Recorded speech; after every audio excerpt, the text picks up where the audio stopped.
عالم دین جو ہوتا ہے عالم دین وہ غیر عالم سید سے افضل ہے، اس کا درجہ بلند ہے، یہ بھی ذہن میں رکھیے گا۔ تو عالم دین جو ہوتا ہے عالم دین وہ غیر عالم سید سے افضل ہے، اس کا درجہ بلند ہے، یہ بھی ذہن میں رکھیے گا۔ آج کل سوشل میڈیا پہ ایک بحث چھڑی ہوئی ہے، ایک جماعت کے امیر نے یہ فتویٰ جاری کر دیا کہ جو عالم دین ہوتا ہے وہ غیر عالم سید سے افضل ہوتا ہے، اور دوسری طرف انہوں نے یہ سوچا چھوڑ دیا ہے کہ زین العابدین جو نام ہوتا ہے یہ نہیں رکھنا چاہیے۔ دو باتیں جو آج کل سوشل میڈیا پہ بہت زیادہ وائرل ہو چکی ہیں، بڑی ڈیٹیل کے ساتھ قرآن و حدیث کے دلائل کے ساتھ میں اس کے اوپر بڑی شرح و بست کے ساتھ گفتگو کرنا چاہتا ہوں، لیکن اس سے پہلے میں ایک نقطہ کہنا چاہتا ہوں۔ یہ ملا حضرات سارے کے سارے جو سوشل میڈیا پہ اس کو ڈیفینڈ کر رہے ہیں اور بڑے دلائل دے رہے ہیں کہ بھی انہوں نے ٹھیک کہا، انہوں نے حق بات کی، یہ سنیت ہے، یہ بریلویت ہے، یہ رضویت ہے، یہ حق ہے، یہ قرآن ہے، یہ حدیث ہے، اور اس کو بڑا ڈیفینڈ کر رہے ہیں اور اس کا دفاع کر رہے ہیں۔ میں تمام ملا حضرات کو یہ کہنا چاہتا ہوں جو یہ بات کر رہے ہیں کہ بھائی یہ بات ٹھیک ہے کہ ایک غیر عالم جو سید ہے، ٹھیک ہے، اس سے وہ بندہ افضل ہے جو عالم دین ہے، جس کے پاس علم ہے، جو نالج ہے، جو فہم ہے، جو ادراک ہے، جو شعور ہے، وہ زیادہ ہے۔ چونکہ یہ جو فضل ہوتا ہے علم، یہ کلی فضل ہوتا ہے، تو جو اس پہ بڑے دلائل دے رہے ہیں اور بڑا گلا پھاڑ پھاڑ کے واویلا کر رہے ہیں، ڈنڈورا پیٹ رہے ہیں، میں ان کو چیلنج کرتا ہوں اور میں تو للکار رہا ہوں 2-3-4 سالوں سے تم سب کو کہ آؤ اسی معیار پہ آؤ نا۔ جب آل محمد کی بات ہو تو تمہارا معیار اور ہے، جب آل محمد نہ ہو تو تمہارا معیار اور ہے۔ تو میں یہی کہتا ہوں کہ جو تم نے عقیدہ یہ جو گڑا ہوا ہے کہ معاذ اللہ پہلے نمبر پہ حضرت ابوبکر صدیق ہیں، پھر حضرت عمر ہیں، پھر حضرت عثمان ہیں، اور مولا علی علیہ السلام چوتھے نمبر پر ہیں، تو میں کہتا ہوں اپنا یہی اصول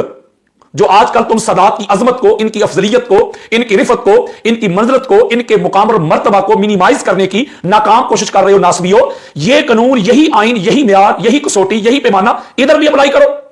چاروں جو شخصیات ہیں ان میں سے دیکھو کہ سب سے بڑا عالم کون ہے؟ کیا مولا علی علیہ السلام سے تینوں خلفاء بڑے عالم ہیں؟ اگر تو بڑے عالم ہیں تو پھر آپ مولا علی علیہ السلام کو چوتھا نمبر دو۔ پوری کائنات میں اگر مولا علی علیہ السلام سے بڑا عالم کوئی نہیں ہے تو پھر مجھے بتاؤ کہ پھر علی سے افضل کوئی کیسے ہو سکتا ہے؟ میں چیلنج کر رہا ہوں تمام کو، آؤ اسی مسئلے پہ قرآن اور حدیث سے پتہ کرتے ہیں، آپ تینوں خلفاء کو مولا علی علیہ السلام سے بڑا عالم ثابت کرو۔ تو میں ثابت کروں گا کہ پاک محمد کے بعد مولا علی علیہ السلام سے بڑا عالم ہے ہی کوئی نہیں، اور یہ میں ثابت کروں گا حضرت عمر بن خطاب کے حوالے سے بھی بات کروں گا۔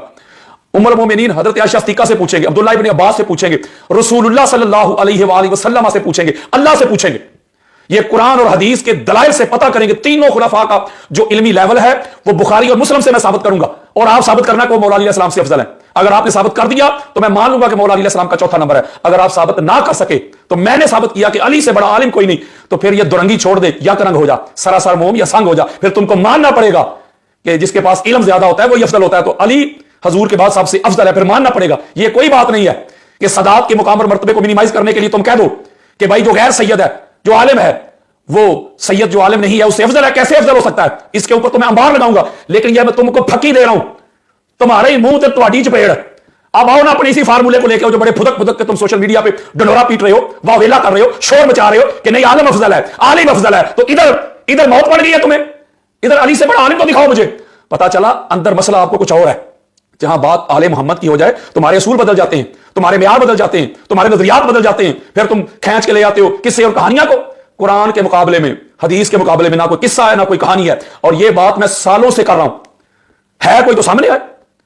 اس لیے میں یہ پیغام دینا چاہتا ہوں تمام دنیا کے پڑھے لکھے حضرات کو، علماء کو بھی اور آل محمد کے غلاموں کو بھی، کہ یہ بالکل 2 نمبر لوگ ہیں، یہ سنیت کا چہرہ مسخ کر رہے ہیں، ان کو پتہ ہی نہیں کہ سنیت ہے کیا ہے۔ سنی ہوتا ہی وہ ہے جو آل محمد پہ کسی اور کو قیاس نہ کرے، جو آل محمد کو پرائرٹی پہ رکھے، سب سے افضل جانے، اعلیٰ مقام دے،